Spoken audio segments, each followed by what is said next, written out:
నమస్తే అండి. పాతకాలం నాటి అమ్మమ్మ నాన్నమ్మ వాళ్ళు చేసుకునే విచ్చలవిడిగా తినే ఎండు చేపల ఇగురండి. దానిలో కూడా బోలెడు హెల్త్ బెనిఫిట్స్ ఉన్న ఎండు చేపల్లో చేదు పక్కిలు ఒకటండి. డెలివరీ అయిన వాళ్లకు, పాలు తక్కువ ఉన్న వాళ్లకు అప్పట్లో వాళ్ళు ఈ ఫిషెస్ తో కర్రీస్ వండి పెడుతుంటారు. అయితే పేరేంటి చేదు పక్కిలనే కదా మీ డౌట్? అవునండి, పేరుకు తగినట్లే ఈ చేపలు కూడా విపరీతంగా చేదు ఉంటుందండి. మరి ఎలా తినగలం? ఫుల్ వీడియో స్కిప్ చేయకుండా చూడండి. అలాగే టేస్టీగా అద్భుతంగా ఉంటుంది. ఈ చేపల ఇగురిని ఇంకాస్త టేస్ట్ ఎన్హాన్స్ చేయడం కోసం వంకాయల కాంబినేషన్ లో చేయబోతున్నాను. సో చూసారు కదా, వీటినేనండి చేదు పక్కలు అంటారు. మెత్తాలు టైప్ లోనే ఉంటుంది. చిట్టి చిట్టి చేపలు పిల్లల కోసం పాలు ఎక్కువగా అవసరం ఉండే వాళ్ళకి కానీ షుగర్ వాళ్ళకి కూడా చాలా మంచిదండి. అయితే చేదు ఎక్కువ వచ్చేసి పొట్ట భాగంలో ఉంటుందండి. మనము హెడ్ ని బాడీ పార్ట్ ని సపరేట్ చేసేటప్పుడు హెడ్ తో పాటు కొంచెం పొట్ట భాగాన్ని కూడా కట్ చేసి తీసుకోవాలి, వీడియోలో చూపిస్తున్నట్లు. సో అప్పుడు చేదు అనేది తగ్గుతుంటుంది.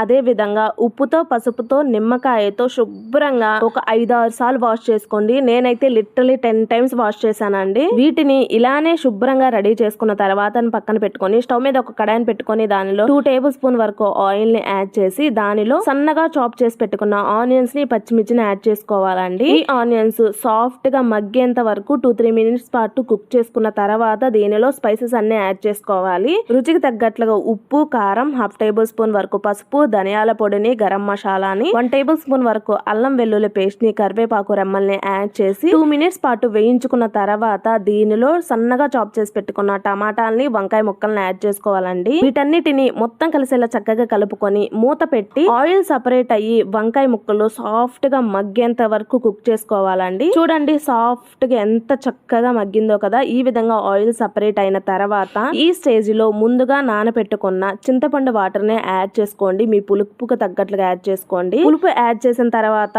మొత్తం కలిసేలా కలుపుకున్న తర్వాత చేప ముక్క ఉడకటానికి పెద్దగా ఎక్కువ టైం తీసుకోదు కాబట్టి, మసాలా ఫ్లేవర్స్ అన్ని మగ్గాయి కాబట్టి చాలా తక్కువ వాటర్ ని యూజ్ చేయండి. 1 గ్లాస్ వరకు వాటర్ ని యాడ్ చేసి మొత్తం కలిసేలా కలుపుకొని శుభ్రంగా రెడీ చేసి పెట్టుకున్న చేప ముక్కల్ని యాడ్ చేసి మరోసారి మొత్తం కలిసేలా కలుపుకొని ఈ స్టేజ్ లో ఏమైనా ఉప్పు కానీ స్పైసీ కానీ సరిపోనట్లయితే యాడ్ చేసుకొని మూత పెట్టుకొని లో టు మీడియం ఫ్లేమ్ లో మాత్రమే దగ్గర పడేంత వరకు ఆయిల్ సపరేట్ అయ్యేంత వరకు మగ్గించుకోండి. అలానే చేప ముక్క ఉడికిందో లేదో చెక్ చేసుకుంటూ దగ్గర పడేంత వరకు ఉడికించుకోండి. చూసారు కదా, పర్ఫెక్ట్ కన్సిస్టెన్సీ అయితే వచ్చిందండి. చివరిలో నిమ్మరసాన్ని, కొత్తిమీరని యాడ్ చేసుకొని మొత్తం కలిసేలా కలుపుకొని ఇక స్టవ్ ఆఫ్ చేసి సర్వ్ చేసుకోవచ్చండి. ఈ విధంగా రెడీ చేసుకున్న ఈ చేపల ఇగురు టేస్ట్ అద్భుతంగా ఉంటుందండి. మనం కాకరకాయ బాగా చేదుగుంటుందని కాకరకాయ కర్రీ కానీ వేపుళ్ళు కానీ వండుకోకుండా ఉండం కదా. సో కాకరకాయ కర్రీ కానీ వేపుళ్ళు కానీ చేసుకొని తింటున్నప్పుడు లైట్ గా ఎలా చేదు తగులుతుంటుందో ఈ కర్రీ వండుకున్నప్పుడు కూడా అంతే తగులుతుంటుందండి. కానీ టేస్ట్ అయితే అద్భుతంగా ఉంటుంది. సో కాకరకాయ చేదుని మనం ఎలా రిసీవ్ చేసుకుంటామో దీని యొక్క చేదు కూడా అలానే ఉంటుందండి. సో హెల్త్ చాలా మంచిది కదా. మీరు కూడా ట్రై చేయండి. మీరు ట్రై చేసి అసలు మీరు ఒక్కసారైనా తిన్నారో లేదో కామెంట్ సెక్షన్ లో కామెంట్ చేయండి. ఇలాంటి మంచి మంచి వీడియోస్ కోసం మన ఛానల్ ని సబ్స్క్రైబ్ చేసుకొని ప్రతి ఒక్కరూ లైక్ చేయండి.